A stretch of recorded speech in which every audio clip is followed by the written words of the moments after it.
Assalamualaikum everyone. I would like to welcome you all to the CSS webinar, CSS Mentorship Program webinar. This is an introductory webinar. आज हमारे साथ हमारे CEO और mentors हैं यहाँ पे जो कि आपको CSS के बारे में गाइड करेंगे और हमारे इस मेंटोरशिप प्रोग्राम जो हम स्टार्ट करें इसके बारे में गाइड करेंगे। हमारे जो मेंटोर्स हैं वो आपके साथ जो है अपनी CSS स्टोरी, अपना CSS का एक्सपीरियंस, उन्होंने किस ईयर में पास किया, उनको कौन सा सब्जेक्ट मुश्किल लगता था और उनका जो भी एक्सपीरियंस था CSS के दौरान ये सब वो शेयर करेंगे।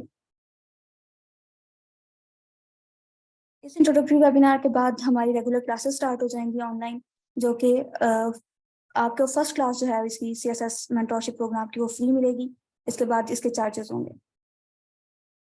I would like to start the webinar by giving a sneak peek of what actually Tabir Academy is. Tabir was launched in 2016 with a mission to produce high achievers in every course it offers. Tabir Academy is an e-learning website. Its motto is empowerment through e-learning. तबीर एक e-learning website है। हमारे पास courses होते हैं online CSS के, defence forces के और बाकी इसी तरह यूनिवर्सिटीज के, एंट्री टेस्ट के और MD-CAT, E-CAT. Tabir provides courses for entry tests and competitive exams such as CSS, PMS, PPSC, MD-CAT, E-CAT, NAT, GAT, NTS. Tabeer academy जो है वो बहुत ही कॉम्प्रिहेंसिव कोर्सेज ऑनलाइन प्रिपरेशन के लिए ऑफर करता है, जिसमें जो है सारा सिलेबस कवर किया जाता है और स्टूडेंट्स की जो मेन प्रॉब्लम्स होती हैं उनको जो है टैकल किया जाता है। उन पे बेस ही एक्चुअली जो ये पूरा सॉफ्टवेयर है ताबीर अकेडमी का, ये इसी चीज पर बेस करता है। हमारा सबसे यूनिक सेलिंग पॉइंट है हमारा लर्निंग बॉक्स। लर्निंग बॉक्स क्या है? लर्निंग बॉक्स तब यूज होता है जब आप एक क्वेश्चन आप अटेम्प्ट कर रहे हो और आपने वो गलत कर दिया, आपको जो है वो सीधा आपको लर्निंग बॉक्स के पास ले जाया जाएगा जो कि आपको उस क्वेश्चन का सही आंसर। इसके बाद जब तक आप वो आंसर करेक्ट नहीं कर लेते तब तक वो क्वेश्चन रिपीट होता रहेगा। दिस इज लर्निंग बॉक्स और ये हमारा सबसे यूनिक फीचर है। और जहां तक हम अगर ह्यूमैनिटी की बात करें या इंसान के माइंड की बात करें तो वो अपनी गलतियों से ज्यादा बेहतर सीखता है। ये चीज इसी चीज पर हमने अपना सॉफ्टवेयर है, अपनी वेबसाइट जो है और अपने कोर्सेज जो है वो इसी पॉइंट पर बेस किए हैं ताकि स्टूडेंट्स जो हैं वो इससे अच्छे तरीके से लर्न कर सकें। अब जो है तबीर पे जो है वो हर टॉपिक के बाद एक टेस्ट लिया जाता है जिसमें मल्टीपल चॉइस क्वेश्चंस भी हो सकते हैं और शॉर्ट क्वेश्चंस भी हो सकते हैं। और जैसे ही आप कोई आंसर गलत करते हैं वो आपको डायरेक्ट लर्निंग बॉक्स की तरफ ले जाता है, रिवीजन होती है आपके कॉन्सेप्ट की और आप दोबारा से उस क्वेश्चन को अटेम्प्ट करते हैं और जब तक आपका आंसर सही नहीं आता आप वो क्वेश्चन जो है अटेम्प्ट करते रहते हैं। Now I would like to call our CEO, sir Bilal Khalid Togar, ताकि वो आपसे कुछ बात कर सकें इस मेंटोरशिप प्रोग्राम के बारे में, आपको इसके बारे में फर्दर गाइड कर सकें। Sir Bilal, over to you.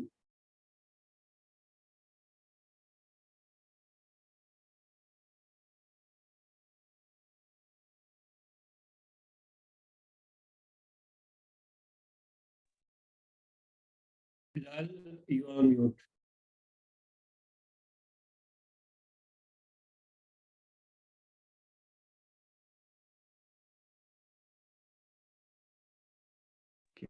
अस्सलाम वालेकुम, सॉरी मैं म्यूट था। तो तबीर अकेडमी जो है वो बल्कि पहले सीएसएस मेंटरशिप प्रोग्राम की बात कर लेते हैं थोड़ी सी। तो जो सीएसएस मेंटरशिप प्रोग्राम है ये अपनी नौयत का जो है वो एक डिफरेंट किस्म का प्रोग्राम है। इसके अंदर हमने जो जितनी भी एक्टिविटीज़ हैं वो तबीर के ऊपर होंगी। Tabeer is an e learning website और काफ़ी जो है अवार्ड विनिंग वेबसाइट है। आजकल हम यूनिवर्सिटी कॉलेज लंदन और स्टैनफोर्ड के प्रोग्राम में हैं, एक्सेलरेशन प्रोग्राम में। तो जो है जो कि बहुत टफ कंपटीशन के बाद हमें मिला है अल्हम्दुलिल्लाह। तो जो मेंटरशिप प्रोग्राम है इसके अंदर जो है जो सारी एक्टिविटीज़ होंगी वो तबीर के ऊपर होंगी। जो आपके क्विज़ेज़ हैं, जितनी असाइनमेंट्स हैं वो तबीर के ऊपर चेक होंगी। लेकिन उसके साथ जो है मेंटरशिप जो है जो सीएसएस के जो अच्छे कैंडिडेट्स जो हैं वो रहे हुए हैं। तो उसमें हमारे पास फातिमा क़य्यूम हैं और अबू बकर पाशा हैं और नुमान हैं। तो ये लोग आपको मेंटरशिप करेंगे आपकी और ये साथ-साथ आपको गाइड करते हुए आगे सीएसएस जर्नी के अंदर आगे लेके जाएँगे। तो ये 6 वीक प्रोग्राम है और इन 6 वीक्स के अंदर हमारी कोशिश होगी कि आपको इस काबिल बना दें कि you learn what you need to learn, ठीक है? और आप फास्ट कैसे लर्न कर सकते हैं और एक ऐसा फ्रेमवर्क जिसके अंदर आपको खुद पता चले कि आपकी प्रिपरेशन जो है वो कितनी अच्छी हो रही है, ऑलराउंडेड हो रही है कि नहीं हो रही। तो ये 3 एलिमेंट्स हैं जिनको हम लेके आगे चलेंगे और this is what I had to say. तो ईशा प्लीज़। ओके, तो अब हम थोड़ा बहुत तो सर बिलाल ने करवा ही दिया इंट्रोडक्शन हमारे मेंटोर्स का, मैं बाकी करवा देती हूँ। फातिमा क़य्यूम जो है असिस्टेंट कमिश्नर IR इन FPR, इन्होंने अपना CSS जो है वो 2017 में क्लियर किया था। इसके अलावा हमारे साथ अबू बकर हैं जो कि 2 टाइम CSS क्वालिफाइड हैं और इस वक्त एक प्रोडक्ट मैनेजर हैं इन अ सॉफ्टवेयर हाउस। उसके बाद हमारे पास हमारे लास्ट मेंटोर हैं मोहम्मद नुमान जफर, जिन्होंने 2019 में अपना CSS क्लियर किया था। अब हमारे मेंटोर्स की तरफ हम चलते हैं। सबसे पहले मैं फातिमा को बुलाना चाहूंगी ताकि वो जो है वो अपने बारे में बता सकें, अपनी CSS स्टोरी शेयर कर सकें और इसके अलावा कुछ टिप्स एंड ट्रिक्स दे सकें हमारे स्टूडेंट्स को कि वो अपने CSS के लिए क्या कौन से टिप्स को फॉलो करें तो वो उनके लिए CSS जो है वो थोड़ा सा आसान हो जाएगा। Fatima, over to you now.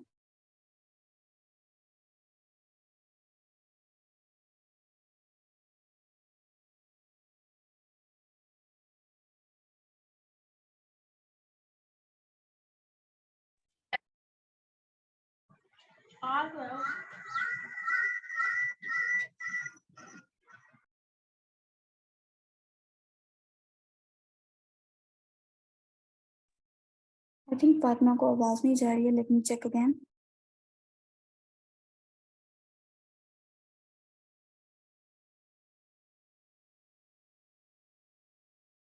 I think Fatima का कोई थोड़ा सा इशू है। अबू बकर, हम आपकी तरफ चलते हैं, अगर आप पहले जो है अपना इंट्रोडक्शन करवा दें और इसके अलावा आप अपना एक्सपीरियंस हमारे साथ शेयर करें प्लीज। जी sure, thank you. Okay, just let me know, can you guys hear me well? Yes sir. Okay, all right, so welcome to this webinar. आप सब जिस जर्नी का पार्ट बनना चाह रहे हैं, जो आप CSS अटेम्प्ट देना चाह रहे हैं, CSS में इंटरेस्टेड हैं, हम सारे मेंटर्स भी इस जर्नी का पार्ट रह चुके हैं। I have been part of this journey since 2014, so it's around 8 to 9 years since I'm part of this whole CSS journey. I've attempted 3 times CSS, I've attempted 2 times PMS. मैंने CSS first time 2015 में first attempt दी थी and I qualified that. I got around 675 marks in that.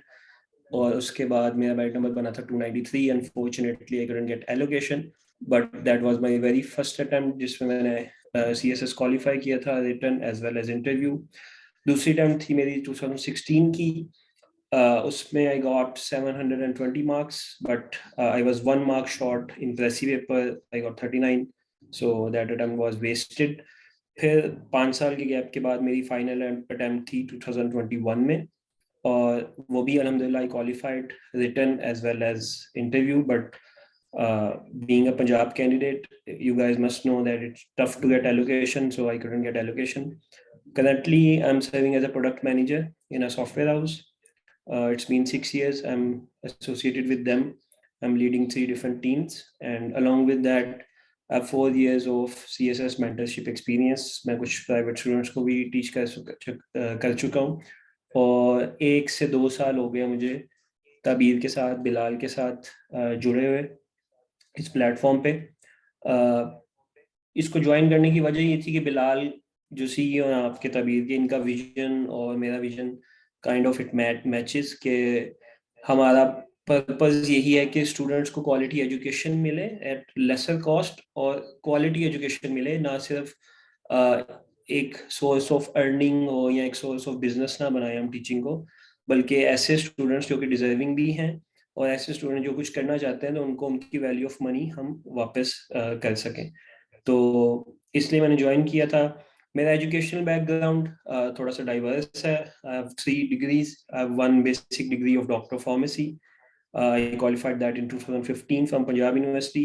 Then I did masters in public administration, and later on I did some international certification in product management. उसके साथ साथ CSS के साथ association के साथ मैं current affairs के ऊपर राइटिंग और ब्लॉग्स भी लिखता रहता हूँ और मेरी मेंटरशिप भी चलती रहती।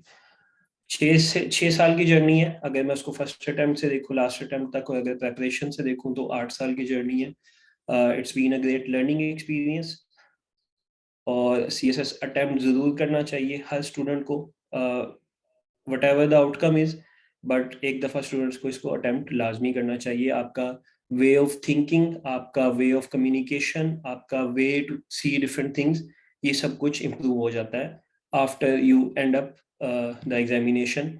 जब आपने 12 पेपर दिए होते हैं तो उसके बाद आपका एक दुनिया को देखने का ही नज़रिया ही चेंज हो जाता है काफ़ी हद तक। मैं इस प्रोग्राम में आपको करंट अफेयर्स टीच करूँगा मोस्टली, और उसके अंदर मेरा जो फोकस होगा वो यही होगा कि आप पेपर के अंदर मैक्सिमम स्कोरिंग किस तरह कर सकते हैं। और करंट अफेयर्स अपेरेंटली तो ऐसे लगता है कि पेपर बड़ा आसान सा है। करंट अफेयर्स में हम लोग जो भी डेली सुनते हैं, खबरें सुनते हैं या रात को प्रोग्राम देखते हैं, न्यूज़ प्रोग्राम देखते हैं, तो उसी को एज इट इज समराइज करते हैं तो पेपर पास हो जाएगा। नहीं, इसकी भी कुछ टेक्निक्स होती हैं, और करंट अफेयर्स के अंदर स्कोरिंग मार्क्स लेने के लिए प्लस आपने उसकी प्रेपरेशन ऐसे करनी है कि आपका ऐसे, अगर आपका पाकिस्तान अफेयर्स ऐसे, और अगर आपका कोई इंटरनेशनल रिलेशन इसके साथ एसोसिएटेड है, ये 3 सब्जेक्ट्स एसोसिएटेड है, तो ये तीनों की प्रेपरेशन भी आपकी साथ साथ हो जाए। तो करंट अफेयर्स एक ऐसा सब्जेक्ट है जो इन सब के साथ को रिलेट करता है, इसकी तैयारी इनके साथ भी हो जाती है, और करंट अफेयर्स की तैयारी करने से इन 3 सब्जेक्ट की तैयारी भी साथ साथ हो जाती है।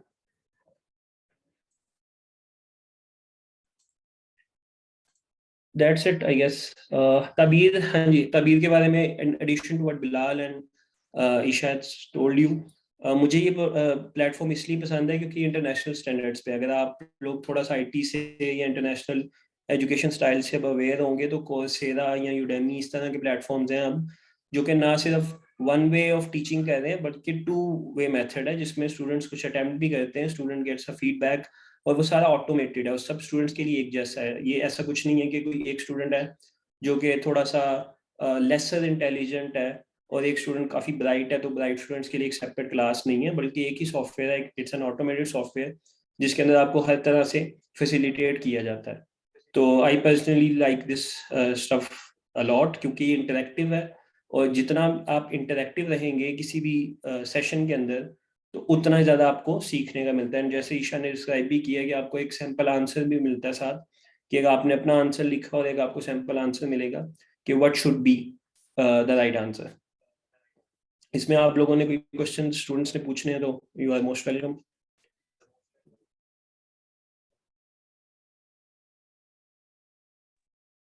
लोग हमें अपने क्वेश्चंस सेंड करते हैं, जो है वो कर लेंगे, हम अबू बकर से पूछ लेंगे उनके आंसर्स।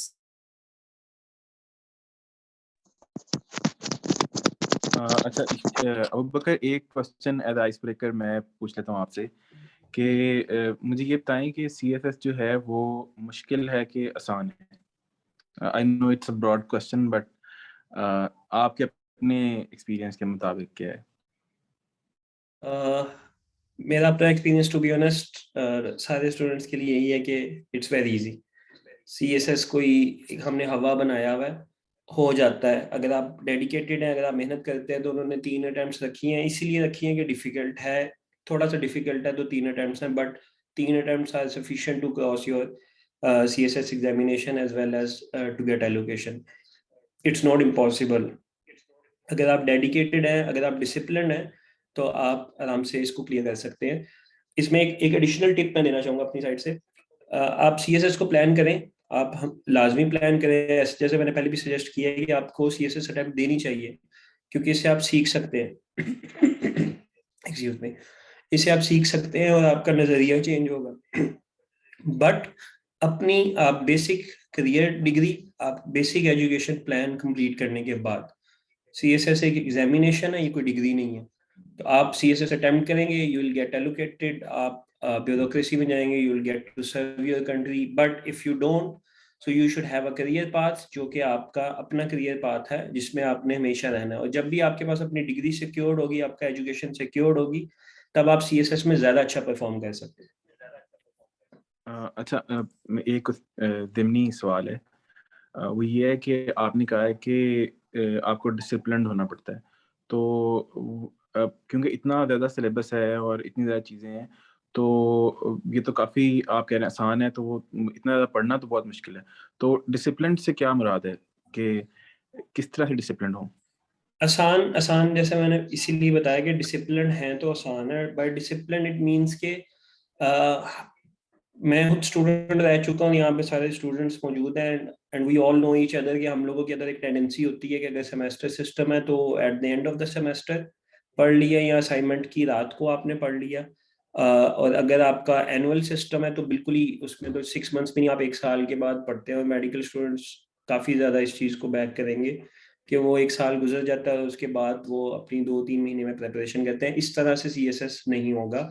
आपने डिसिप्लिन रहना, आपके 4 to 5 आवर्स डेली की बेसिस पे अगर होंगे तो after 6 months that is sufficient. अगर आप 4 से 5 घंटे डेली पढ़ते हैं तो आप आराम से उसको क्वालिफाई कर सकते हैं। आप रिटर्न भी क्वालिफाई कर सकते हैं, but it's a very long journey. आपने रिटर्न क्वालिफाई करना है, उसके बाद आपका साइकोलॉजिकल होगा, साइकोलॉजिकल रिटर्न, साइकोलॉजिकल उसके बाद, गिव मी अ सेकंड।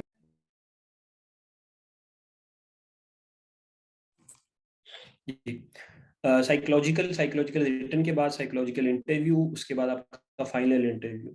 तो it's a long journey, but जो फर्स्ट स्टेज है उसके बाद ही बाकी स्टेजेस आएंगी, जो कि आपका रिटर्न की स्टेज है। और रिटर्न पास करने के लिए you need to be discipline.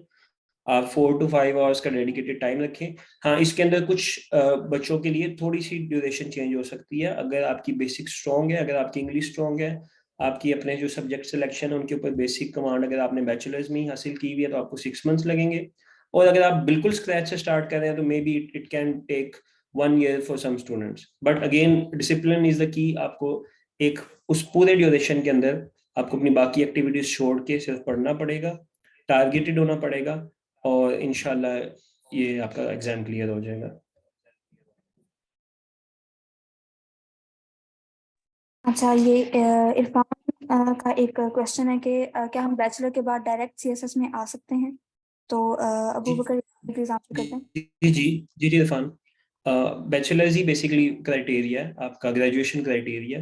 तो अगर आप बैचलर्स में हैं, या अगर आप बैचलर्स के इनिशियल लेवल्स पे आप अपने सब्जेक्ट्स देखें और आप CSS का सिलेबस के सब्जेक्ट्स देखें, तो करंट अफेयर्स इंग्लिश की तैयारी तो आप बैचलर्स के दौरान ही स्टार्ट कर देते हैं। जैसे ही आपकी ग्रेजुएशन कंप्लीट होती है उससे 1 साल या 2 साल के गैप के बाद आप फर्स्ट अटेम्प्ट दे सकते हैं। उसी साल भी दे सकते हैं, बट मैं 1 साल और 2 साल इसलिए कह रहा हूँ कि आपकी थोड़ी सी प्रिपरेशन अच्छी हो जाएगी।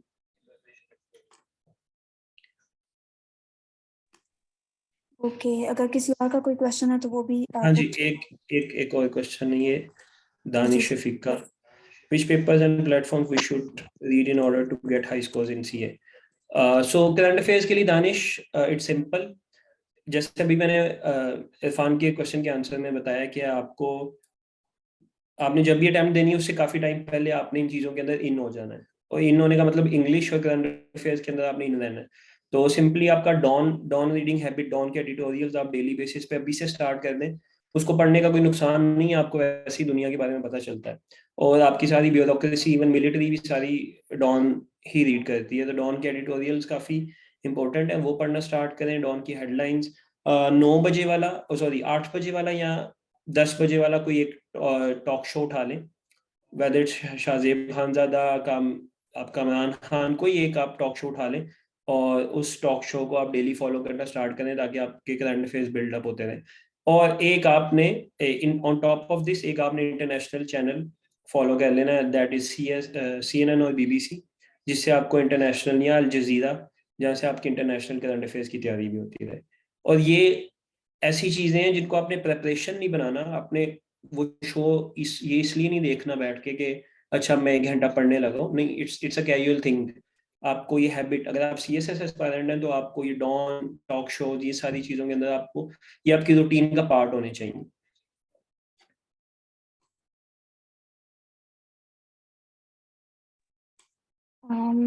अबू बकर इरफान आगे पूछ रहे हैं कि कोई सेंटर बता दें, बेस्ट सेंटर किस सिटी में है CSS की प्रिपरेशन के लिए।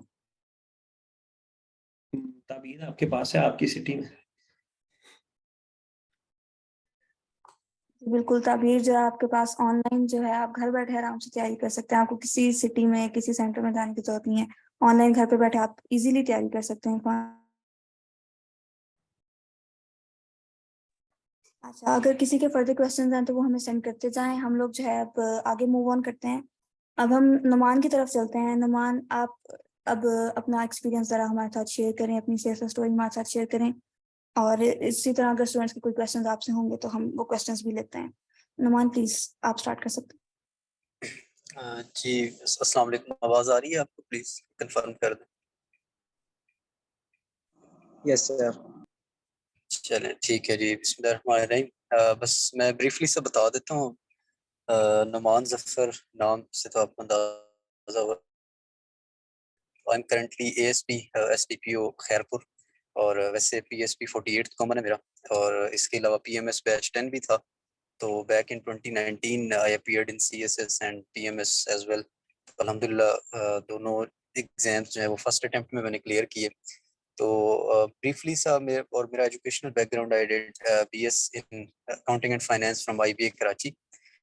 तो मेरा ब्रीफली यही एक्सपीरियंस रहा कि just after graduation in back in 2018 तो मैंने CSS की प्रिपरेशन स्टार्ट की।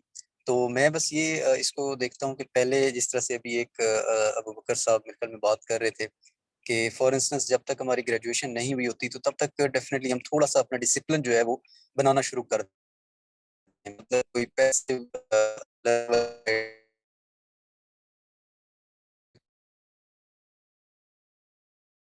नुमान, आपकी वॉइस का इशू हो रहा है। We can ताकि still- हमारा आहिस्ता जी अब आ रही है आवाज़ आपको? जी जी, अब सही है, अब आप बोलें। चलें, मैं थोड़ा सा कोशिश करूंगा कि वैसे थोड़ा मैं आज भी ड्यूटी पे हूँ तो इसलिए मैं भी थोड़े से इश्यूज आए। तो बस मैं यही बता रहा था कि उस फेज में मैंने कोशिश की थोड़ा सा पैसिवली कुछ ना कुछ जो है ड्यूरिंग माय ग्रेजुएशन टाइम कुछ ना कुछ पढ़ने की। और फिर जस्ट आफ्टर ग्रेजुएशन फिर एक्टिव तैयारी का जब फेज आया तो उसमें फिर ये है कि हर चीज़ छोड़ के 24/7 एक ही चीज़ को के लिए जो है वो मैंने फोकस किया CSS की ओवरऑल प्रिपरेशन के लिए।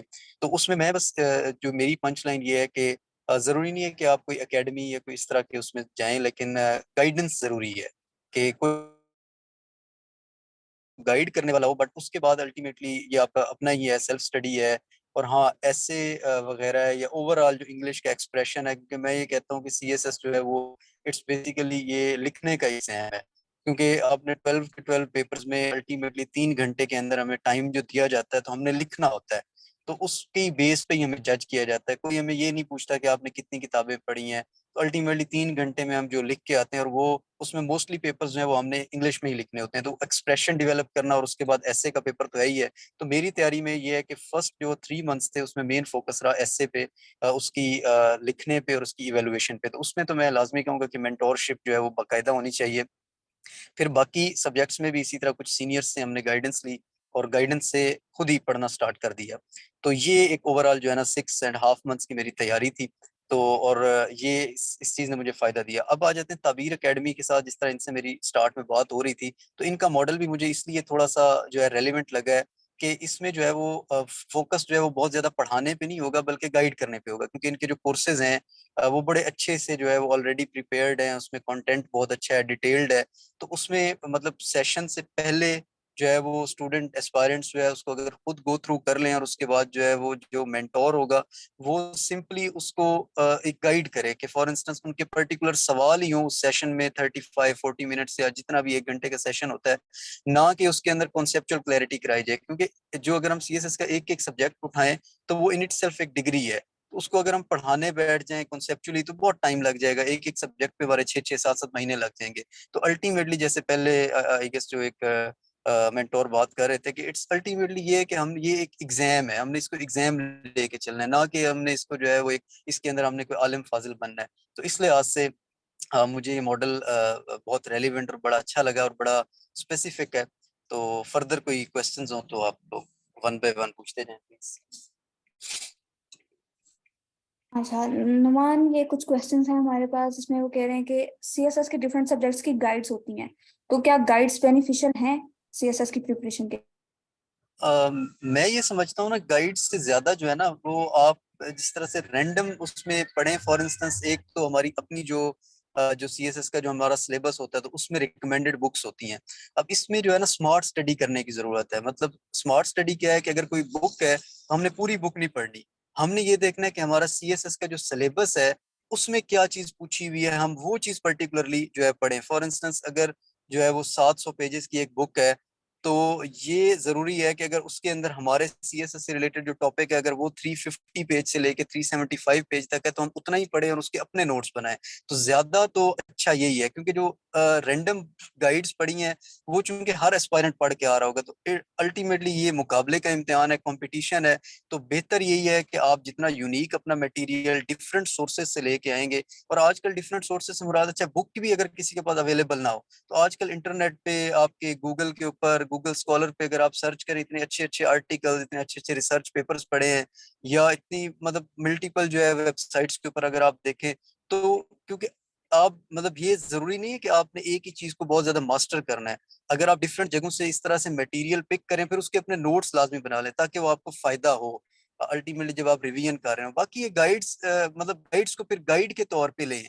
अक्सर क्या करते हैं लोग, फॉर इंस्टेंस पाकिस्तान अफेयर्स की बस एक गाइड मिल गई किसी एक, वो फॉर इंस्टेंस JWT की मिल गई या किसी और की, बस उसी को ही जो है वो मेमोराइज करने लग जाते हैं। तो ये कोई मैट्रिक FSC का एग्जाम नहीं है कि जिसमें एज इट इज उसी बुक से ही पेपर आएगा। तो इसमें तो आप जितना मर्जी पढ़ लें उतना हाँ, इन गाइड्स में से भी अगर कोई काम का मटेरियल है, अच्छी कंपाइल हुई है, कुछ टॉपिक्स अच्छे लिखे हुए हैं, तो जरूर उसमें से ले लें जो काम की बात है। बाकी मल्टीपल जगहों से पढ़ें, अपने नोट्स बनाएं, ये इस पे मैं ज्यादा जो है सजेस्ट करूंगा जी। अच्छा, ये एक क्वेश्चन जो है वो स्पेशली आपके लिए, क्योंकि आप इंग्लिश कॉम्प्रिहेंसिव और ऐसे जो है ये आपका सब्जेक्ट है। तो how to conquer the literary topic like boys will be boys, तो किस तरह से स्टूडेंट जो है वो इस टॉपिक को कैसे कवर कर सकते हैं? बिल्कुल ऐसी मतलब इसमें जो मैं पहली बात करता हूँ ना, कि वैसे अगर हम फिलहाल बात करते हैं कि मतलब ऐसे का एक ओवरऑल एग्जाम है, तो पहली चीज तो ये कि कुछ बेसिक्स हैं कि जो कि किसी भी टाइप के टॉपिक को, चाहे वो लिटरेरी टॉपिक जो है लिटरेरी बेस्ड टॉपिक हो, चाहे वो आर्गुमेंटेशन बेस्ड टॉपिक हो, चाहे वो कोई कोई भी जो है वो टॉपिक हो, तो पहले कुछ बेसिक चीजें हैं। फॉर इंस्टेंस बेसिक चीजें क्या है, वो है कि ओवरऑल आपका एक्सप्रेशन है, आपकी फॉर्मेटिंग है, आपकी ओवरऑल ग्रामर है, ठीक है, आपकी क्लैरिटी ऑफ थॉट्स है, आपकी कोहेरेंस है, ठीक है। इस पे तो सबसे पहले एक ये इंपॉर्टेंट है कि इस पे काम किया हो, इतनी प्रैक्टिस की हुई हो, इतनी प्रैक्टिस की हुई हो कि आपको, आप वहां पे, चूंकि 3 घंटे में बहुत लिमिटेड टाइम होता है, उसमें ब्रेनस्टॉर्मिंग भी करनी है, उसमें हमने जो है वो बहुत ज्यादा क्या कहते हैं, ब्रेनस्टॉर्मिंग के साथ साथ हमने आउटलाइन बनानी है, फिर इंट्रोडक्शन भी लिखना है, सब कुछ करके हमने एक 2000 to 2500 वर्ड्स का एक ऐसे कंप्लीट करना है। तो उसकी तो मैं कहूँगा इतनी प्रैक्टिस हो। पहली चीज तो यह है कि फिर बाद में आएंगे कि किस टाइप का ऐसे, अच्छा फिर आते हैं हमारे पास 10 टॉपिक्स होते हैं, तो उस 10 टॉपिक्स में से हमारे पास एक चॉइस होती है कि हमने कोई एक पिक करना है। तो पहला तो मैं यही कहूंगा कि टॉपिक हमेशा वो पिक करना चाहिए कि जिसमें हमें खुद एक जो है वो एक आसानी से जो टॉपिक स्टेटमेंट हमें समझ आ जाए।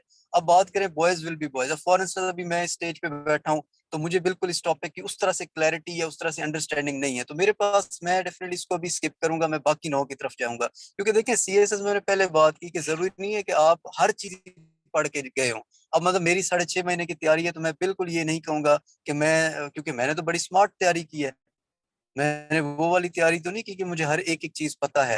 हाँ, लेकिन इतना जरूर है कि उसमें आप उतनी मतलब स्मार्ट तैयारी में फ्री होते हैं, जैसे हम बाकी कोर्सेज की बात करते हैं, अब 7 में से 4 क्वेश्चन अटेम्प्ट करने हैं, तो आप उतनी तैयारी करें कि आपने 5 तैयार किए हुए हो, तो उसमें ये कि आप फिर लिमिटेड टाइम में एक अच्छी तैयारी कर लेंगे। चलें, आई होप आपको आपके क्वेश्चन का आंसर मिल तो गया हो।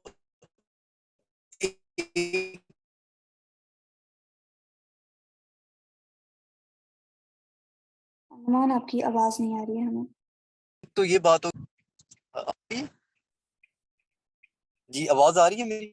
हाँ जी, अब सही है, बीच में कुछ कटिंग हो रही थी बट अब सही है। ओके ओके, हाँ चले मैं कंटिन्यू करता हूँ। तो मकसद मैं ये कह रहा हूँ कि आजकल जिस तरह, तो अब होगा क्या कि हम इन लिटरेरी जो टॉपिक्स हैं इनकी भी मैक्सिमम हम प्रैक्टिस करें, और इस पे ऊपर हम जो मटेरियल पढ़ें इनकी प्रैक्टिस करें, इनको कैसे लेके चलना है, किस तरह से अटेम्प्ट करना है। तो फिर तो बाकी डिटेल में डेफिनेटली जब सेशन चलेगा, तो उसमें फिर फर्दर हम इसको जो है वो ब्रेक डाउन करेंगे कि लिटरेरी टॉपिक्स हैं उनको किस तरीके से उसको जो है वो पहले अंडरस्टैंड कैसे करना है, फिर उसको बाद कैसे जो है उसको हमने आगे जो है उसकी आउटलाइन बनानी है, ब्रेनस्टॉर्मिंग करनी है, तो कैसे लेके चलना है, फिर ये डिटेल में होगा। बट कुछ बेसिक चीजें हैं, क्या है कि हम उन बेसिक्स को हम प्रैक्टिस करते नहीं है, तो हम क्या करते हैं कि डायरेक्टली जो है वो हम इस चीज पे आ जाते हैं कि हम बस पढ़ते ही रहते हैं लेकिन लिखते नहीं है, क्योंकि सीएसएस में अनफॉर्चुनेटली लिखना बड़ा मुश्किल और अजाबदेह काम लगता है। तो मैं ये कहूँगा कि लिखने की इतनी प्रैक्टिस हो, उसके बाद जाके फिर डिफरेंट टॉपिक्स की हम उस पे ऊपर जो है 3-3 4-4 एसेज अटेम्प्ट कर चुके हो, तो फिर जाके हमें पेपर में इतना मुश्किल नहीं होता। बाकी आई गेस मैं इस्लामिक स्टडीज और इंग्लिश ग्रामर में गाइडेंस प्रोवाइड करूंगा इंशाल्लाह, जिस तरह से तबीर एकेडमी के साथ हमारी बात हुई है।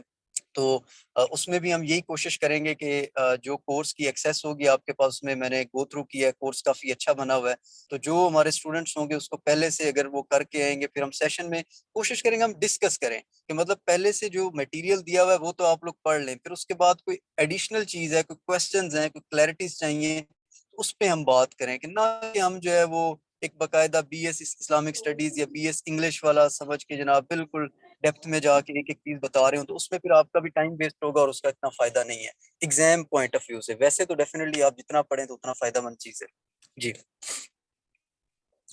अच्छा, नुमान दानिश आगे कंटिन्यू कर रहे हैं कि नॉर्मली जो है उनको डिफरेंट टाइप के टॉपिक्स आते थे, मतलब एस्पायरेंट्स या डेमोक्रेसी, एजुकेशन, टेररिज्म या वुमेन्स इश्यूज या मतलब फेमिनिज्म जिसको हम कहते हैं, उन पे मोस्टली जो है वो एसेस आते थे। बट इस बार जो है वो टॉपिक बिल्कुल डिफरेंट थे, तो उस पे आपका क्या कहना है? अच्छा हाँ, तो इसमें वही मैं कह रहा हूँ ना कि पहले क्या अप्रोच होती थी, टिपिकल हम बस वो 8-10 टॉपिक्स तैयार कर लेते थे कि एजुकेशन पे कर लिया, डेमोक्रेसी पे कर लिया और हम बस चले गए। अब जो पेपर्स आ रहे हैं ना, तो डेफिनेटली ये थोड़ा सा ट्रेंड चेंज हुआ है। मैंने अभी पहले भी बात करते हुए ये बात मैंने की कि अब वो ज्यादातर जो आपकी क्रिएटिविटी देख रहे हैं कि आप कितने क्रिएटिव हैं, कि आप इस तरह के टॉपिक्स के जिसके ऊपर आपकी क्रिएटिविटी ज्यादा चाहिए। अब क्रिएटिविटी कैसे आएगी? अब ये बैठे बिठा ऐसा नहीं आएगी कि आप जो है वो बस पढ़ते ही चले जाएं। जब आप मैक्सिमम प्रैक्टिस करेंगे और आप डिफरेंट जगहों से पढ़ेंगे चीजों को, डिफरेंट डिफरेंट पर्सपेक्टिव्स देखेंगे, जब आप एक किसी जो है वो चीज के पीछे नहीं पढ़ेंगे किसी एक गाइड, और जब आप डिफरेंट डिफरेंट जगहों से चीजें पढ़ेंगे, जैसे अभी पहले एक मेंटोर ने बात कर रहे थे कि जब आप डॉन न्यूज पढ़ते हैं और आप ये सिर्फ ये सोच के ना पढ़ेंगे कि वो कोई स्पेसिफिक किस्म के सब्जेक्ट में आपको फायदा दे रहा होगा, नहीं। आप जब उसको पढ़ते हैं तो आपकी ओवरऑल वैसे अंडरस्टैंडिंग हो रही होती है। और वो जरूरी नहीं होता सीएसएस के अंदर जो है, मैं ये समझता हूँ ये जरूरी नहीं है कि आप यही जो आप जो है इन सब्जेक्ट्स की तैयारी कर रहे होते हैं सिर्फ यही काम आता है। आपको बहुत सारा ऐसी चीजें भी काम आती हैं कि जो आपने 9th-10th में जो ओए लेवल में पढ़ी होती हैं, तो उनको भी आप रिलेट करते हैं। असल बात क्या है कि आपको लिखने का ढंग आना चाहिए, कि आपको अपना जो कुछ है उसको एक्सप्रेस करने का ढंग आना चाहिए। क्योंकि अनफॉर्चुनेटली मसला क्या है, हमारे बहुत सारे मतलब जब मैं तैयारी कर रहा था, बहुत सारे ऐसे दोस्त हैं जो कि शायद कंटेंट वाइज, नॉलेज वाइज हमसे बहुत अच्छे होंगे, ठीक है, उन्होंने तैयारी भी 3-3 साल, 4-4 साल की तैयारी की हुई थी। बट प्रॉब्लम क्या आता है कि लिखने पे, उसको एक्सप्रेस करने में, कि पेपर पे कैसे लेके आना है। सिमिलरली जब हम इंटरव्यू में जाते हैं तो उसमें भी सारा मैटर क्या करता है कि हमारे दिमाग का जो नॉलेज है उसको हम कितना आगे इंटरव्यूअर के सामने हम एक्सप्रेस कर पा रहे हैं, या कितना जो हम रिटर्न में पेपर के ऊपर एक्सप्रेस कर पा रहे हैं, तो वो बड़ा मैटर करता है। तो अब ये है कि ये जो आजकल टॉपिक्स आ रहे हैं, इसमें ये चीज बड़ी मैटर करती है कि आप उसको लिख के कैसे आते हैं, किस तरह से आपने उसको अप्रोच किया है। बाकी डेफिनेटली इसमें अब थोड़ा सा स्टडी का, इसका पढ़ने का भी आपका अंदाज आपको बदलना पड़ेगा। वो टिपिकल नोट्स और उन चीजों से हट के आपको मल्टीपल जगहों से चीजें पढ़नी पड़ेंगी, चाहे वो मैगजीन्स हैं, चाहे वो न्यूज़पेपर्स हैं, और डिफरेंट न्यूज़पेपर्स हैं, चाहे वो डिफरेंट जो है आपको रैंडम आपको इंटरनेट पे सर्फिंग करके उधर से पढ़ना पड़ेगा। और फिर उसके बाद मतलब जरूरी नहीं है कि आप स्पेसिफिक फैक्ट्स एंड फिगर्स के साथ चीजें लेके चलें, जैसे ये टॉपिक्स है बॉयज विल बी बॉयज, ये वो। पहली बात तो ये है कि अगर आपको नहीं समझ आ रहा तो आप मत जाएं ऐसे टॉपिक्स की तरफ। फिर अगर आपको कुछ समझ भी आ गया तो अब आप इसको कॉमन सेंस की एग्जांपल्स से भी लेके चल सकते हैं। मतलब मैं ये इस चीज के वो, आप बिल्कुल आप कोई भी और एग्जांपल्स दे सकते हैं जो आपकी जनरली, जो आपकी लाइफ में चल रही होती है, जनरली आपकी सोसाइटी में चल रही होती हैं, तो आप अपने आर्ग्यूमेंट्स को बैक करते जाएं। बाकी डेफिनेटली ये थोड़ा सा डिटेल्ड जो है क्लियर से होंगी, हम वन बाय वन चीजों को जो है वो हम लेके चलेंगे इंशाल्लाह जी। चलिए नुमान, आपका बहुत शुक्रिया। और इस तरह से कुछ और क्वेश्चन थे स्टूडेंट्स के कि बेस्ट बुक कौन सी है प्रिपरेशन के लिए, या फिर पास्ट पेपर्स कहाँ से मिलेंगे। तो डोगर बुक्स पे बेस्ट बुक्स मिल जाएंगी आपको सीएसएस की प्रिपरेशन के लिए। वहां पर हर सब्जेक्ट की जो है वो एक स्पेशली जो है हाई स्कोरिंग बुक वहां पर अवेलेबल है। आप डोगर बुक्स को डिस्कवर करें, आप साइट विजिट करें, आप देखें बुक्स को। इसी तरह से जो प्रीवियस पेपर्स का इरफान आपने पूछा था कि वो कहाँ से मिलेंगे। तो ताबीर के ऊपर अगर आप ये कोर्स जो है लेते हैं तो आपको पास पेपर्स भी मिलेंगे, इसके साथ आप उनकी प्रैक्टिस भी करेंगे और उनका बेस्ट रिस्पॉन्स भी क्या हो सकता है, बेस्ट आंसर आप क्या लिख सकते हैं उन क्वेश्चंस का पास पेपर्स में जो आए थे, वो भी आपको बताया जाएगा। तो अब हम जो है नेक्स्ट फातिमा की तरफ मूव करते हैं। फातिमा, आप प्लीज अपना इंट्रोडक्शन करवाएं एंड उसके बाद आप अपना स्टार्ट करें। अस्सलाम वालेकुम, can you see me? Yes, वालेकुम सलाम। मेरी आवाज आ रही है ठीक? जी जी बिल्कुल सही आ रही है, आप स्टार्ट करें। अस्सलाम वालेकुम एवरीवन। मेरा नाम फातिमा कयूम है और मैंने 2017 में CSS क्लियर किया था और मैं 46 कॉमन से हूँ और मैं आप लोग को करंट अफेयर्स और पाक अफेयर्स के मोस्टली मतलब कुछ टॉपिक्स करवाऊंगी एज मैनेज्ड। बाकी मैं ट्रेनिंग के बाद I am posted in Bahawalpur और सिंस देन आई एम इन बहावलपुर और मेरी कहीं और पोस्टिंग नहीं हुई। One of the perks of being in IRS inland revenue service में मेरा सर्विस ग्रुप है और ताबीर एकेडमी के साथ I have been like working from like last 8 years I could say because the day I graduated तो उसके बाद ही I've been working with them on different platforms। तो ये रीज़न मेरी है mostly for joining Tabeer academy. और बाकी they are very passionate about teaching students और उनका जो वर्क एथिक है और प्रोफेशनलिज्म है that is very inspiring for me and the reason behind joining with them and working with them. बाकी the problems I faced in my CSS मैंने 2015 में तैयारी शुरू की थी 2016 के अटेम्प्ट के लिए, तो उसमें मेरा 2 मार्क्स से मेरा प्रेस्टी का पेपर रह गया था। तो फिर मेरी सेकंड अटेम्प्ट में मेरा CSS क्लियर हुआ था और फिर मैं सर्विस में आ गई थी। बाकी problems there were several problems that I did face in my CSS। First of all ये था कि जैसे एक और नौमान मेरे ख्याल में ये बात कर रहे थे कि आप ना एक सब्जेक्ट को उठाते हो और उसी पे 10 किताबें आप पढ़ देते हो, तो वो मेरे ख्याल में बहुत बड़ी मिस्टेक होती है और मैंने ये मिस्टेक की थी। और एक सब्जेक्ट था कॉन्स्टिट्यूशनल लॉ, तो वो मुझे इंटरेस्टिंग लगता था, तो उस पर मैंने कोई 10-15 किताबें पढ़ ली and I like spent my 2 to 3 months on one subject. तो ये आपने नहीं करना। ये सबसे इम्पोर्टेंट चीज़ है कि आप जो है वो इन चीज़ों को अवॉइड करें, क्योंकि हर सब्जेक्ट को एक फोकस्ड और बहुत टू द पॉइंट अप्रोच बहुत ज़्यादा ज़रूरी होती है, बजाय कि हम हर चीज़ को हर किताब के हर एस्पेक्ट को खोल के पढ़ें, तो इस तरह तो फिर कोई चीज़ भी नहीं होगी। बाकी let me know if there is any question. I just prepared a very small introduction, तो let me know if there is anything.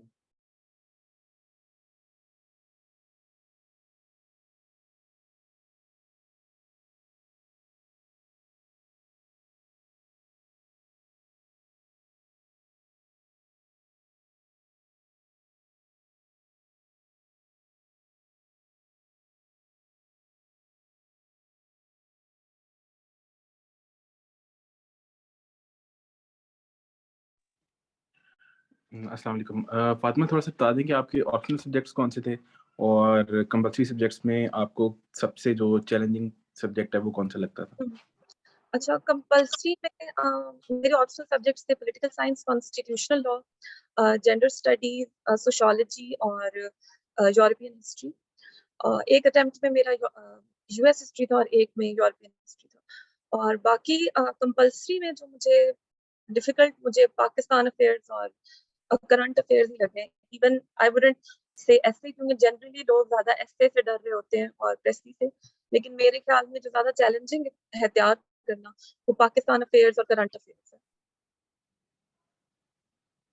सही, सही, सही। तो ईशा जो है वो नमाज़ के लिए थोड़ा-सा रुकी हैं, तो एक क्वेश्चन दानिश पूछ रहे हैं कि फिज़िक्स, अगर उन्होंने मास्टर्स किया फिज़िक्स में और वो अगर फिज़िक्स रखें सब्जेक्ट तो वो कैसा है? आई थिंक अच्छा, मेरी ये हमेशा से अप्रोच रही है कि आपको जो आप जिस सब्जेक्ट में आपने पढ़ा है उसको ज़रूर रखें, क्योंकि अगर आपको इन द एंड आपको कोई बहुत ही जिस तरह हम लोग CSS के टर्म में कहते हैं गंदा पेपर आ गया, तो आप उस दिन you will be able to attempt it और आपको कोई पता नहीं कि कोई कौन-सा जो पेपर है वो बुरा आ रहा है और आपके लिए वो बड़ा चैलेंजिंग होगा। तो मेरे ख्याल में ये बड़ा ज़रूरी है कि जो सब्जेक्ट में आपने मास्टर्स किया है या BS में आपका मेजर था, वो उसको आप जरूर रखें। और मैंने भी यही सब्जेक्ट्स रखे थे जब मेरे टाइम पे कॉन्स्टिट्यूशनल लॉ में रखने लगी थी, तो everybody was like, even many mentors told me कि आप ये मत रखें, you'll regret it. I did not regret it. I got 73 in it. So I think it is always a good choice to go for the subject that you like and you're interested in, ताकि आप बुरे time में भी उसको attempt आप कर सकें। बाकी अगर आपने एक चीज को 4 साल या 5 साल पढ़ा है तो you are already at an advantage, तो कभी भी वो एडवांटेज ना जाना। सही सही, थैंक यू। और एक और क्वेश्चन आया है कि इरफान कह रहे हैं कि उनका बैचलर जो है वो बीएड में है, और तो वो किस तरह एक सब्जेक्ट सेलेक्ट करें? मैं फिर वही कहूंगी कि आपको जिन सब्जेक्ट्स में इंटरेस्ट है, अगर आप बिजनेस में इंटरेस्टेड है, वो फिर आपका कुछ सब्जेक्ट्स ऐसे होते हैं कि जो आपके CSS के ऑप्शंस में नहीं होते। फॉर एग्जांपल, मतलब देयर आर रेयरली, लेकिन फॉर एग्जांपल अगर आपने साइकोलॉजी में किया तो 100 मार्क्स का सब्जेक्ट आपको मिलेगा, तो बाकी 5 तो आपको चूज करने हैं। तो आई वुड से कि आप वो सब्जेक्ट्स करें जो जिसमें आप इंटरेस्टेड हो। Don't go for that high scoring वाला मिथ कि अच्छा ये हाई स्कोरिंग है और ये लो स्कोरिंग है, क्योंकि अब CSS specially in the recent years इतना अनप्रेडिक्टेबल हो गया कि इवन मैं कहती हूँ पंजाबी जैसे सब्जेक्ट्स, लैंग्वेजेस जैसे सब्जेक्ट्स तो बहुत हाई स्कोरिंग होते थे, तो उन पे भी आपको कोई पता नहीं कि उनका आपके लिए क्या कैसा पेपर आ जाए, और इन द एंड उसका चेकिंग क्राइटेरिया कितना स्ट्रिक्ट हो जाता है। तो आपका इंटरेस्ट बहुत ज्यादा मैटर करता है कि आपको क्या पसंद है। बाकी अगर आप इनफैक्ट ये एक और बहुत बड़ा फैक्टर है कि हम जो IR का subject international relations, mostly students वही रख रहे होते हैं, इवन अकाउंटिंग बैकग्राउंड के भी, और कि ये बहुत जनरल सब्जेक्ट है। आई बिलीव कि IR से मुश्किल कोई सब्जेक्ट नहीं है पूरे ऑप्शनल सब्जेक्ट्स में, क्योंकि ये इतना ज्यादा ट्रिकी पेपर होता है इसका, और कभी पेपर रिपीट नहीं होता है इसका। तो आपके लिए बहुत ज्यादा जरूरी है कि स्पेशली अगर आपका IR में बैकग्राउंड नहीं है तो आप इसमें ना जाए, rather go for something that you actually like and you're good in it. ठीक है। और कुछ ऐसे सब्जेक्ट्स भी हैं जो ओवरलैप करते हैं, कि एक की तैयारी करें और दूसरे की भी तैयारी हो जाती है, कुछ ना कुछ बिल्कुल तो। ऐसे हैं। फॉर एग्जांपल मेरा पॉलिटिकल साइंस था और कॉन्स्टिट्यूशनल लॉ था, तो मेरे वो मतलब half of constitutional law was covered in political science and vice versa, तो वो मेरे लिए उनको कॉम्प्लीमेंट करना इजी था। इसी तरह जो लोग IR रख रहे हैं तो उनके लिए इंटरनेशनल लॉ रखना इज मोर फीजिबल, क्योंकि वो दे कपल अप गुड। और इसी तरह कुछ और सब्जेक्ट्स भी हैं जिस तरह, बाकी तकरीबन आपके सारे सब्जेक्ट्स ही somehow वो कॉम्प्लीमेंट कर रहे हैं। जिस तरह पाकिस्तान हिस्ट्री है तो आपके पाक अफेयर्स में आपको हेल्प करता है, इसी तरह ज्योग्राफी आपका वैसे ही general science and ability and all subjects में आपको हेल्पफुल होता है। तो in the end it depends कि आपको क्या पढ़ते हो कंफर्टेबल है, जो आपको आती है समझ जिसकी। और स्पेशली एक और मैं इसमें ऐड करना चाहूंगी, स्टूडेंट्स काफी जो है ना इंग्लिश के बारे में परेशान हो रहे होते हैं, और एनालिसिस तो खैर बहुत जरूरी है स्पेशली इन कंपल्सरी सब्जेक्ट्स, लेकिन if you are running away from analysis और जिस चीज में, तो आप I have suggested many students कि आप ऐसे सब्जेक्ट्स रखें फॉर एग्जांपल जिनका मैथ्स या अकाउंटिंग का बैकग्राउंड है, तो आप स्टैटिस्टिक्स जैसे सब्जेक्ट्स रखें, या इस तरह के जिसमें आपको you can try your best to avoid the analysis part. तो ये ऑप्शनल सब्जेक्ट्स में ये आपकी चॉइसेस हो सकती है depending on your previous degree and everything. सही सही, बहुत शुक्रिया आपका, जज़ाकल्लाह। ईशा वापस आ गई मेरा ख्याल है। ईशा, आप कंटिन्यू करें प्लीज। अच्छा फातिमा, एक और क्वेश्चन भी यहाँ पे था जुनैरा का, मेरे ख्याल से वो पूछ रही थी कि अगर कोई मैथ में वीक है तभी वो CSS में अच्छे मार्क्स ले सकता है या नहीं? मैथ्स का तो बहुत ही स्मॉल पोर्शन है, वो भी जनरल साइंस एंड एबिलिटी में बहुत ही एक बेसिक किस्म की O लेवल या मैट्रिक के लेवल की मैथ्स आती है, और वो आई थिंक अगर आप 2 दिन लग के बैठ के पढ़ लें तो आपका वो मैथ्स वाला पार्ट कवर हो जाएगा। उसमें तो कुछ भी नहीं है, there is nothing like maths. बाकी मुझे अनलेस आपने मैथ्स रखना हो या कोई ऐसा accounting and audit and accounting जो भी सब्जेक्ट है, I don't remember the exact name, तो उस सब्जेक्ट में आपने जाना हो तो उसके अलावा तो मैथ्स कहीं भी नहीं है। तो आई डोंट थिंक कि मैथ्स को इतना बड़ा एस्पेक्ट है। It helps in general science and ability, but otherwise इसमें हमारा एनालिसिस और इंग्लिश और हमारा जो बैकग्राउंड है वो बड़ा ज्यादा मैटर करता है कि हमारी पॉलिटिकल एनालिसिस कैसा है, हमारा हमारी बाकी चीजें, maths is not a very big aspect. अच्छा, अगर कोई हिस्ट्री ऑफ यूएसए लेना चाहे एज अ ऑप्शनल सब्जेक्ट, तो वो भी बेस्ट है या वो अच्छा है सीएसएस में अच्छे मार्क्स लेने के लिए? I believe history of USA अच्छा सब्जेक्ट है, क्योंकि मैंने भी रखा था, लेकिन उसके बाद अब मैंने जो सेकंड अटेम्प्ट दी थी उसमें मैंने यूरोपियन हिस्ट्री में कर लिया था, क्योंकि मेरा ये रीजन था कि मैं वो कोई ऐसा सब्जेक्ट ना रखूं जो हर कोई रख रहा है। तो लेकिन फिर भी मैंने देखा कि यूएस हिस्ट्री जिन लोगों ने रखा था उनके उनके काफी अच्छे नंबर आए। ये इसमें भी यही यूएस हिस्ट्री में हो जाता है कि लो स्कोरिंग कौन से और हाई स्कोरिंग कौन से। मेरा मेन एम यूरोपियन हिस्ट्री पे स्विच करने का ये था कि मैं ज्यादा एक्सप्लोर कर लूंगा, मेरा जो पर्सपेक्टिव वो ज्यादा ब्रॉडन अप हो जाएगा, और कम लोग रखते हैं। लेकिन उस साल भी यही हुआ था कि यूरोपियन हिस्ट्री और यूएस हिस्ट्री का स्कोरिंग ट्रेंड कोई इतना डिफरेंट नहीं था।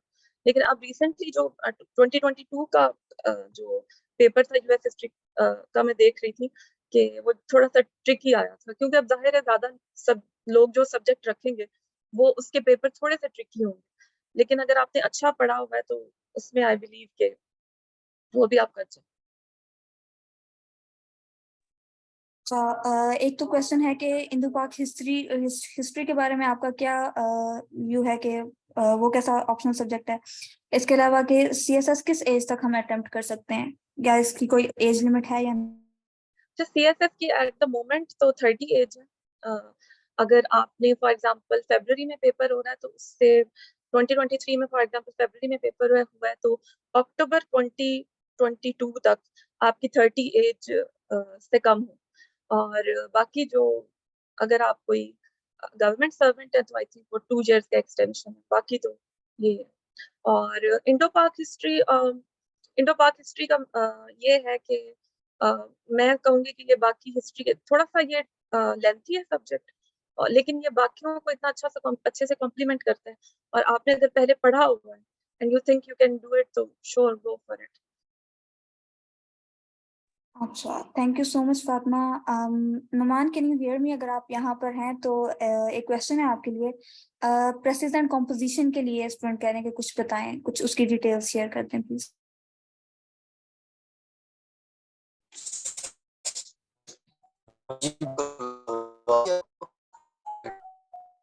थोड़ी सी कटिंग है वॉइस में।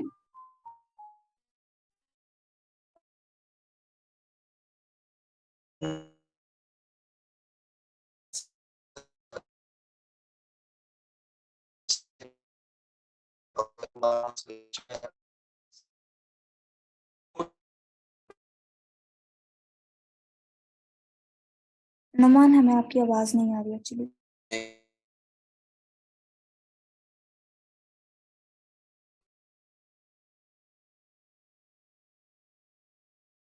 इसमें थोड़ा सा ना डिटेल्स आपके जो जो कोर्स बना हुआ है ना उसके मुताबिक आप डिटेल्स बता दें कि इसी तरह से ही जो है हम इसको लेके चलेंगे डिटेल्स। बाकी यही है, हम इसमें प्रैक्टिस देखेंगे, किसी का क्वेश्चन है, कॉम्प्रिहेंशन का है, ट्रांसलेशन का है, और जो बाकी काम है उसको देखिए कॉन्सेप्चुअली मैं यही कहूंगा कि स्टूडेंट्स खुद इसको क्लियर करते हैं उसके ताकि जो है वो उसमें जो है टेस्ट भी होता है।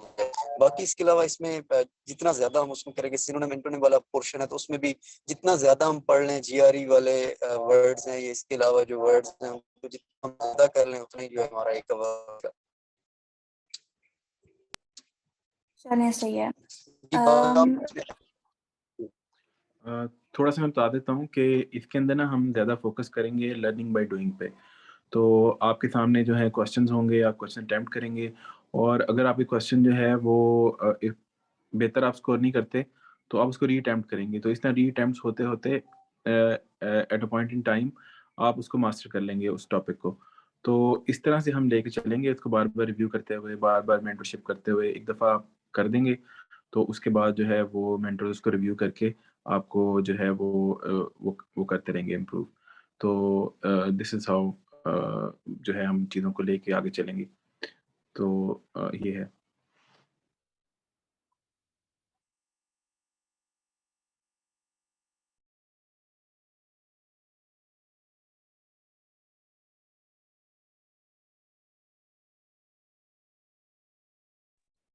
अच्छा, अब एक इरफान कह रहे हैं कि वो हमसे कांटेक्ट कैसे कर सकते हैं। तो इरफान, अब जो है ये एक लेक्चर सीरीज स्टार्ट हो जाएगी। आज इंट्रोडक्टरी वेबिनार था, अब सून जो है हमारे लेक्चर स्टार्ट होने वाले हैं। तो आप जो है हमारा ये CSS मेंटोरशिप प्रोग्राम जो है आप इसको ज्वाइन कर सकते हैं। आप जो CSS की तैयारी इसके थ्रू भी कर सकते हैं। और इसके अलावा एक क्वेश्चन के fee structure for English essay and precis. तो दानिश, अगर आप ये प्रोग्राम लेते हैं तो इसमें तो आपको ओवरऑल सारे ही सब्जेक्ट्स की जो है वो तैयारी मिल जाएगी। लेकिन अगर आपको फिर भी अगर आपको सिर्फ इंग्लिश ऐसे और प्रेसी चाहिए तो आप हमारी वेबसाइट विजिट करें, वहाँ पर जो है ये कोर्स जो है वो पड़ा हुआ है। लेकिन हम आपको ये रेकमेंड करेंगे कि आप मेंटोरशिप प्रोग्राम है, आपको जो है हर सब्जेक्ट का, हर कंपल्सरी सब्जेक्ट के बारे में अच्छे से गाइड किया जाएगा, आपको लेक्चर्स मिलेंगे, आप टीचर से लाइव सेशन होगा आपका, तो आप जो है क्वेश्चनिंग साथ साथ कर सकते हैं। तो आई थिंक लाइव सेशन से बेटर तो कुछ भी नहीं हो सकता।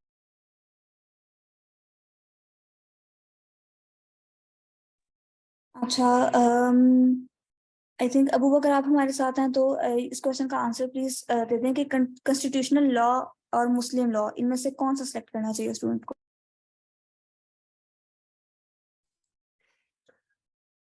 अच्छा, ये जैसे अभी फातिमा ने बताया कि this depends upon the students, ठीक है। आप मेरा इसमें एक ही सिंपल सी आप लोगों को, सब स्टूडेंट्स को एक सजेशन है। जब भी आपने कोई दो में से एक सब्जेक्ट रखना है या इवन आपने ऑप्शनल सब्जेक्ट चूज करने हैं, तो सिंपली आप CSS का सिलेबस डाउनलोड करें उन सब्जेक्ट्स का, और पिछले 3 या 4 साल के आप पास्ट पेपर्स पकड़ लें।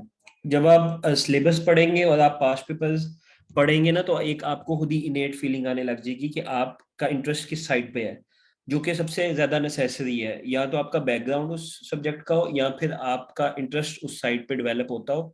तो अगर आप सिलेबस और पास्ट पेपर्स देखेंगे तो आपको ऑटोमेटिकली पता लग जाएगा कि इनमें से आपने कौन सा सब्जेक्ट सिलेक्ट करना है। स्कोरिंग, नॉन स्कोरिंग, मेरे पर्सनल ख्याल में कुछ नहीं होता। अगर आप को एक सब्जेक्ट आता ही नहीं है, या अगर आपका इंटरेस्ट ही नहीं डेवलप करता, तो वो नो मैटर जितना मर्जी वो स्कोरिंग हो, आप उसको क्लियर नहीं कर सकते। अगर आप क्लियर नहीं कर सकते तो आप उसके अंदर आपका कोई फायदा नहीं है, ठीक है। और नो,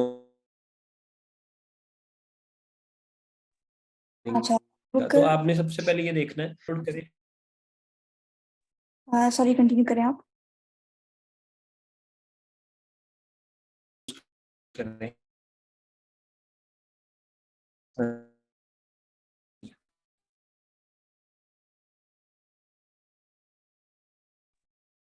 अबू बकर, हमें आपकी आवाज नहीं आ रही है।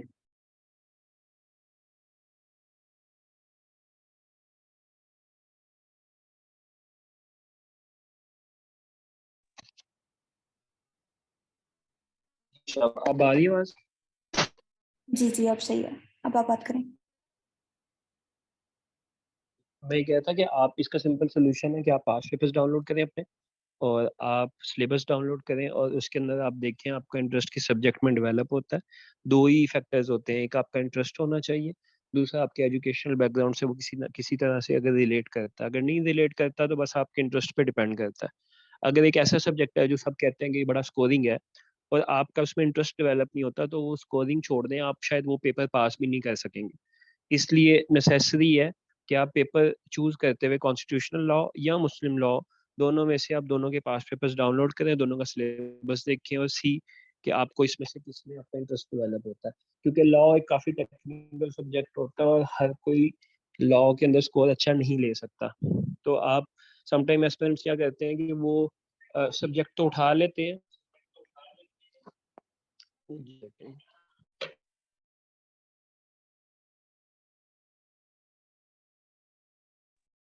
अच्छा, अक्सा ने जो है वो तबीर की हेल्पलाइन शेयर कर दी है, जी, तो वो सब्जेक्ट तो पिक कर लेते हैं स्कोरिंग देख के, but in the middle of the preparation वो बिल्कुल पैनिक कर जाते हैं, क्योंकि ना तो उनको समझ आ रहा होता है और ना उनका इंटरेस्ट डेवलप हो रहा होता है। तो ये हर इंडिविजुअल की अपनी चॉइस है कि उसने ऑप्शन कौन से रखने हैं, बट स्मार्ट स्टडी करते हुए आपने सिलेबस और पास्ट पेपर्स को दोनों को देखने के बाद अपना सब्जेक्ट चूज करना। ओके अबू बकर, एक और क्वेश्चन है कि पाकिस्तान अफेयर्स में हिस्ट्री ऑफ पाकिस्तान इंक्लूडेड होती है या नहीं। जी जी, उसमें पाकिस्तान अफेयर्स के अंदर आपका प्री पार्टीशन का एक पूरा पोर्शन है, almost 40 to 50% paper pre partition होता है और देन पोस्ट पार्टीशन होता है 50%। ये अकॉर्डिंग टू सिलेबस ये है, बट अभी रिसेंट ट्रेंड के अंदर प्री पार्टीशन में से 20 to 30% मार्क्स के क्वेश्चन आते हैं, ज्यादा 70% ना पोस्ट पार्टीशन और करंट अफेयर्स के ऊपर क्वेश्चन आते हैं, सॉल्यूशन बेस्ड क्वेश्चन आते हैं, बट सिलेबस में प्री पार्टीशन भी है, हिस्ट्री ऑफ पाकिस्तान भी है।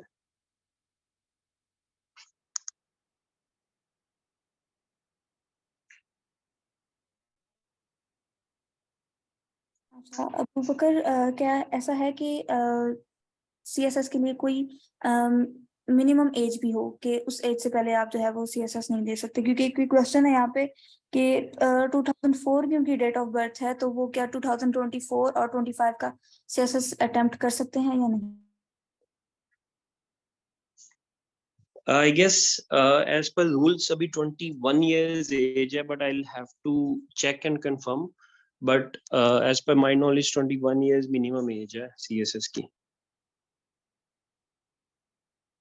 but ये मैं ईशा आपको कंफर्म कर दूंगा, आप इनको फिर बाद में इन्फॉर्म कर दीजिएगा। चलें जरूर। अगर किसी और का कोई और भी क्वेश्चन है तो प्लीज वो हमें मैसेजेस में सेंड करते हैं, हम उसका भी रिप्लाई दे देते हैं और फिर क्लोजिंग की तरफ चलते हैं। सर बिलाल, आप कुछ कहना चाहेंगे इसको क्लोज करने से पहले?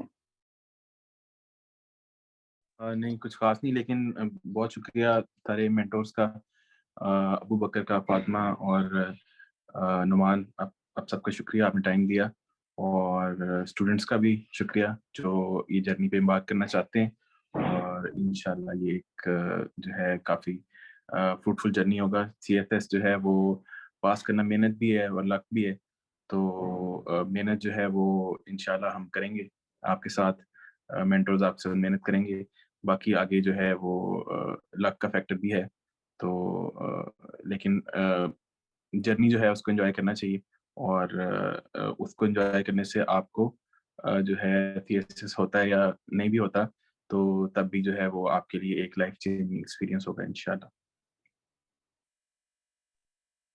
बहुत शुक्रिया मेंटोर्स का भी, सर बिलाल आपका भी। इसी तरह से अब हम इसको क्लोजिंग की तरफ चलते हैं, but I think we have another question. Current affairs of relations with other countries included है? करंट अफेयर्स में relations with other countries included होते हैं? अबू बकर, आप अगर इसका आंसर करते हैं। जी जी जी जी जी जी पाकिस्तान इसमें कंप्लीट एक सेक्शन है आपका सिलेबस के अंदर भी गिवन है, एक पाकिस्तान के डोमेस्टिक अफेयर्स हैं और एक पाकिस्तान के एक्सटर्नल अफेयर्स हैं, और पाकिस्तान के एक्सटर्नल अफेयर्स के अंदर आपके सारे नेबरिंग कंट्रीज, मुस्लिम कंट्रीज और यूरोपियन और सुपर पावर सारी आती हैं, तो it's kind of international relations with in Pakistan and current affairs.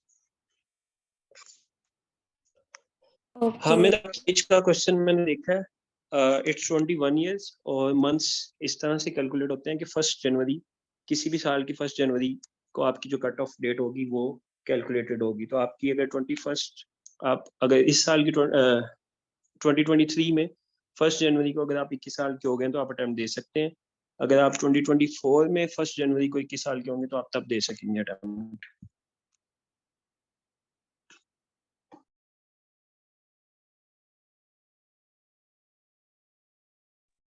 अच्छा, तो अब ये मेरे सामने जो है ताबीर की वेबसाइट खुली हुई है, यहाँ पर मैं आपको दिखाना चाहूंगी CSS की कैटेगरी हमारी। हमारा CSS का पूरा प्लान है कि जो प्रिपरेशन होती है वो उसका पूरा प्लान यहाँ पर दिया गया है, हमारा मेंटोरशिप प्रोग्राम है। इसके अलावा ये नीचे हमारे सारे CSS के कोर्सेज हैं, और नेक्स्ट जो है हम वेबिनार जो है वो इस N introductory CSS 2023 N introductory course इस पर करेंगे, तो उसकी भी पोस्ट लग जाएगी, फॉर्म आप लोगों के पास आ जाएगा। तो जब भी आप लोग जैसे ये पोस्ट आती है आप लोग प्लीज हमें दोबारा से ज्वाइन कीजिएगा, और हम जो है इसका स्टार्ट जो है CSS मेंटोरशिप प्रोग्राम का यहीं से लेंगे। सो बाकी अब मैं अपने मेंटोर्स वगैरह का, सर बिलाल का बहुत थैंक यू करना चाहूंगी। इसी के साथ ये वेबिनार एंड होता है यहाँ पर। Thank you so much everyone, and I hope we will see you soon in regular classes. अल्लाह हाफिज। अल्लाह हाफिज़।